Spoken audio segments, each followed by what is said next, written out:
PFAS were found in the Inner Harbor. What does that mean for desalination? By Kristen Crow. Questions are being raised on how the city of Corpus Christi's proposed desalination plant will manage a class of emerging contaminants, those nicknamed forever chemicals, following the release of findings in a privately commissioned report that suggests concerning levels measured in the ship channel.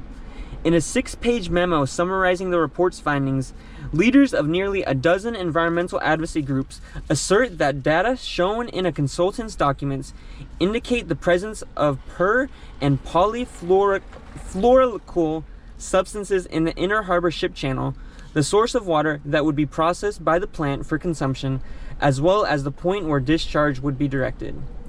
Specific types of the chemical compounds, also known as PFAS, have been linked to serious health issues, according to research by federal agencies.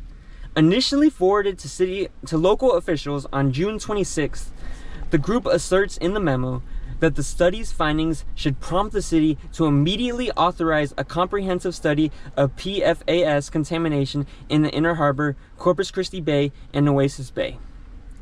Data indicating the presence of PFAS in the Inner Harbor wasn't surprising, said Drew Molly, Chief Operating Officer of Corpus Christi Water. Officials have been aware of the likelihood that they may be present in the Inner Harbor and had already been considering how to manage it, he added. Concerns about PFAS are being researched and addressed, city officials wrote in a June 30 email to the Caller Times, stating that PFAS and other microcontaminants have always been considered in the approach for designing the Inner Harbor Water Treatment Campus. PFAS sampling will be performed during a demonstration of the pilot plant, Molly wrote in the June 30 email, describing it as the best way to monitor and validate raw water PFAS levels and remove efficiencies of the pre-treatment and reverse osmosis processes. The pilot plant essentially acts as a test run, building and operating a smaller plant in preparation of constructing and operating the full-scale plant, planned to generate as much as 30 million gallons of treated water per day. It is currently in development, Molly told the Caller Times. The city and its desalination plan consultant see no cause for concern about this report, Molly wrote. The city is confident that the proven treatment technology will address all contaminants and that the new facility will provide safe, reliable drinking water, he added. In the memo, the groups urge the city to consider developing a comprehensive risk assessment and a responsive operational plan to ensure that the Inner Harbor desalination facility will protect public health and comply with federal regulations. The groups are also calling on officials to postpone further engineering or construction work on the project, pending results of the PFAS study and development of an operational plan. The presence of any amount of PFAS in the Inner Harbor is unquestionably of serious concern from a public health perspective, given the city's plan to build a desalination facility that would treat water from and discharge effluent into that body, the memo states. What are PFAS? PFAS, as a class, represent thousands of chemical compounds, with some compositions potentially linked to higher health risks than others, studies have shown.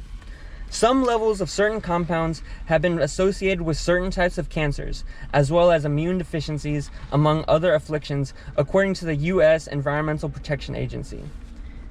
PFAS can be found in a wide spread of consumer products, present in everything from closets to the kitchen, to include certain kinds of water-repelling fabric and popular non-stick cookware to fire-suppressing foam and waxy food packaging, according to experts. They also can exist nearly everywhere, including water and wastewater.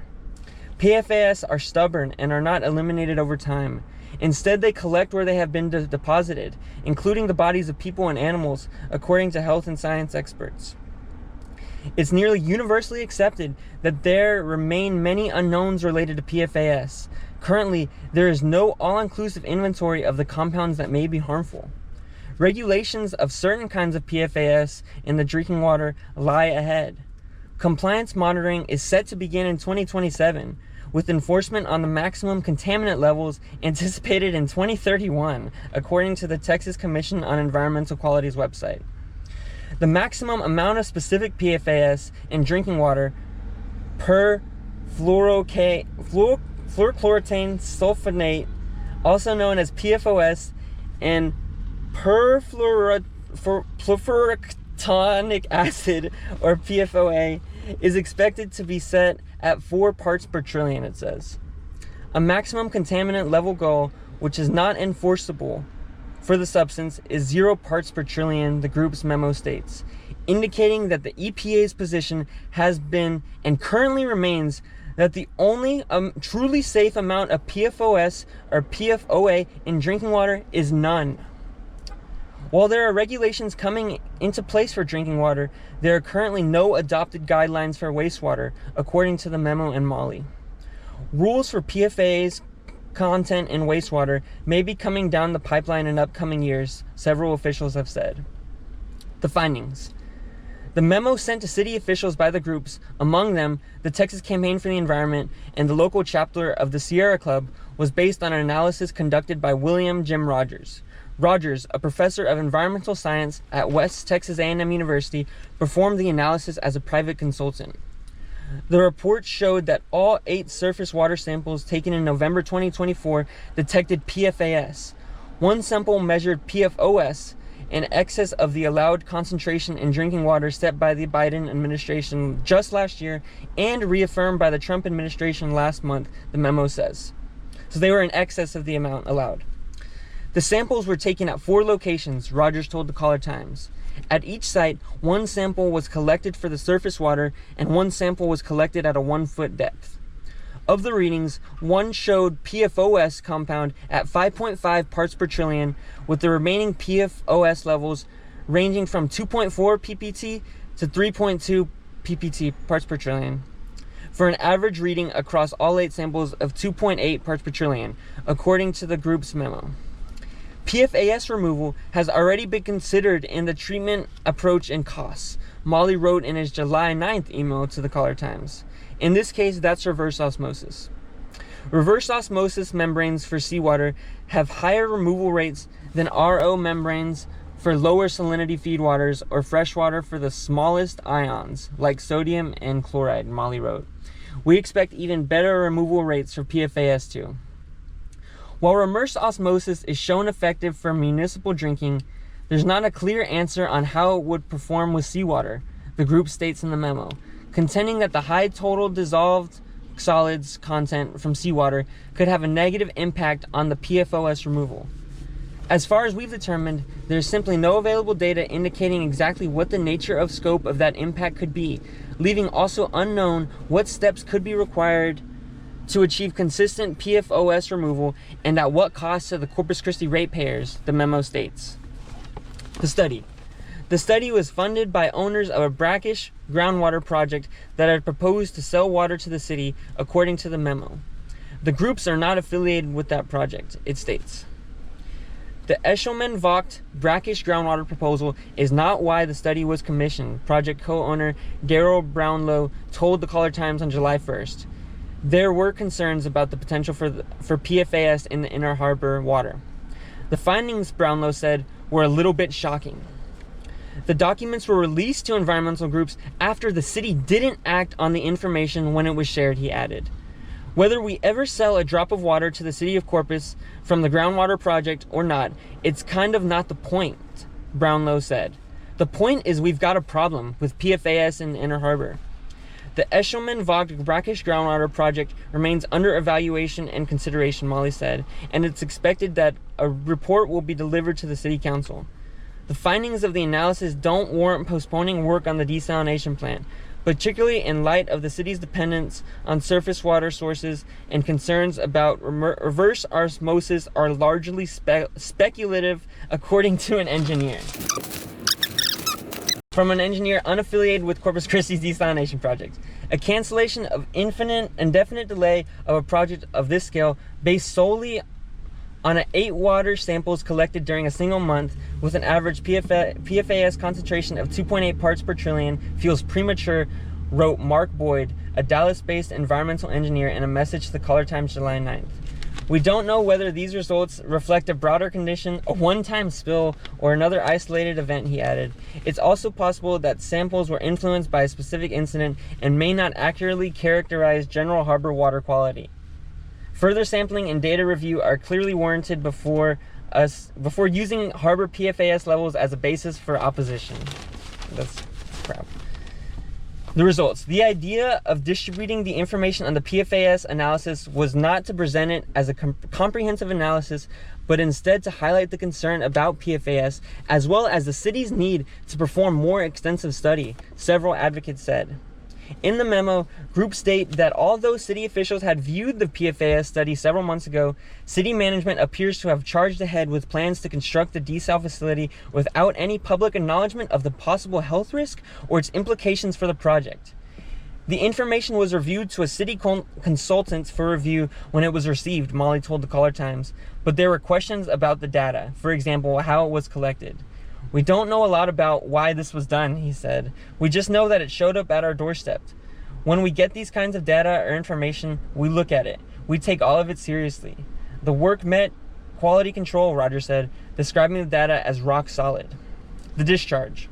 In the memo, the groups also expressed concerns about brine discharge into the inner harbor, suggesting that the process could potentially concentrate PFAS and pose increased risk to marine life that inhabits the bay.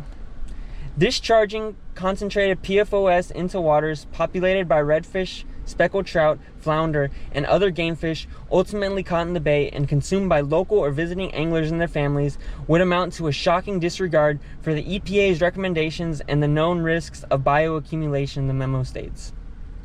In emails, Molly stated that there are plans for multiple monitoring stations near the discharge points, which will include the collection of water quality samples 4 times per year and will include testing of aquatic species.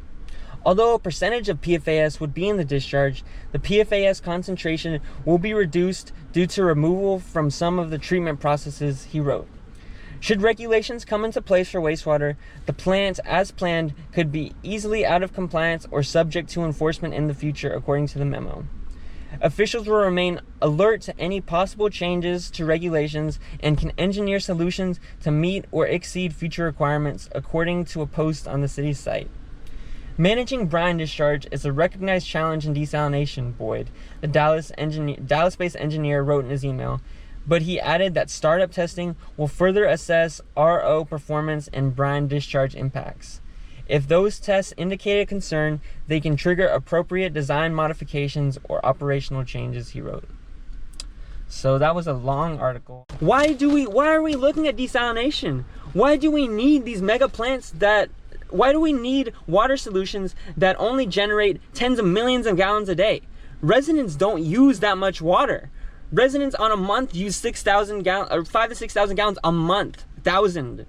These corporations are using millions per day. So yeah, I wonder why we need these huge desalination plants that are expensive and experimental. These corporations funded political action committees, PACs, and ran advertising campaigns to get the people that will represent and vote for their interests on the city council. Where has selling out Corpus's long-term goals or like economic development and growth, where has selling it out to industry and the port gotten Corpus Christi over 20, 30, however long Corpus and the port's been around? Like, where has that gotten the quality of life? How has that actually benefited people?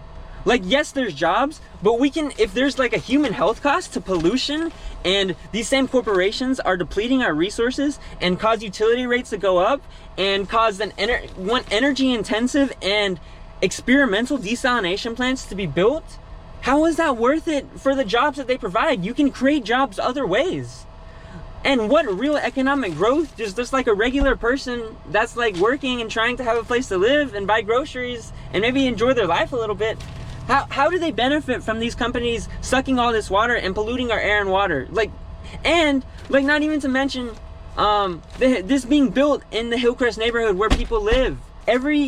In Corpus Christi, there's a council member representing your district, and they have to feel the pressure that we don't want this, because they're just moving forward and counting on people not saying anything. So Tuesday, July 15th, 5:30 for public comment. You can also submit an online comment, typed comment, or you can comment over WebEx. Corpus Christi DSA, we are also having a meeting at 7:30. We meet our general meetings on the 1st and 3rd Tuesdays of every month. Our working groups meet also during the month more often than that. So if you want to find out more and get more involved with city council and stuff, reach out to us. Let us know. Come to one of our meetings. Show up Tuesday, and hope to see you soon.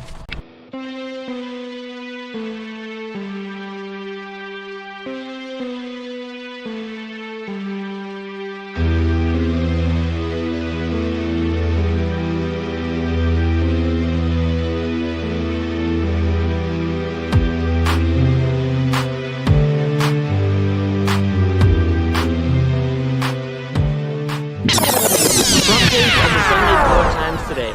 Forever chemicals were found in the Inner Harbor Ship Channel, where the city wants to build their Inner Harbor Hillcrest Desalination plant. The report with showing these findings of the chemicals found was presented to city officials, and they said it wasn't surprising to them. After the response from city officials, then the people who did the study decided to send it out to environmental groups, who then released a memo about the concerns with this project.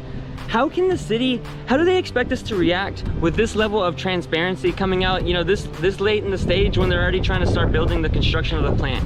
The city knows that there are hundreds of people, at least in the city, that are against this project. Last April, hundreds showed up to the American Bank Center at one of the permit hearings with TCEQ. The city knows that there are people against this, and they know that there's environmental concerns, and they're counting on people not doing anything about it, on enough people not knowing about it or doing anything, and they just want to keep on moving forward with this plant.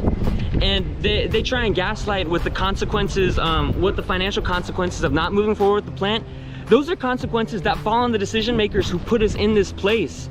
And made these decisions. The people of Corpus Christi didn't vote for this plant, and the water isn't for us. So don't put the consequences and gaslight us, the residents, if the city doesn't end up moving forward with the plant. The cost will be even more to the environment and financially to the residents if you do move forward with this. I'm talking specifically to you, Roland Barrera, Mark Scott, Paulette, Peter Zanoni, anyone on the council that's continued to voice in favor of this.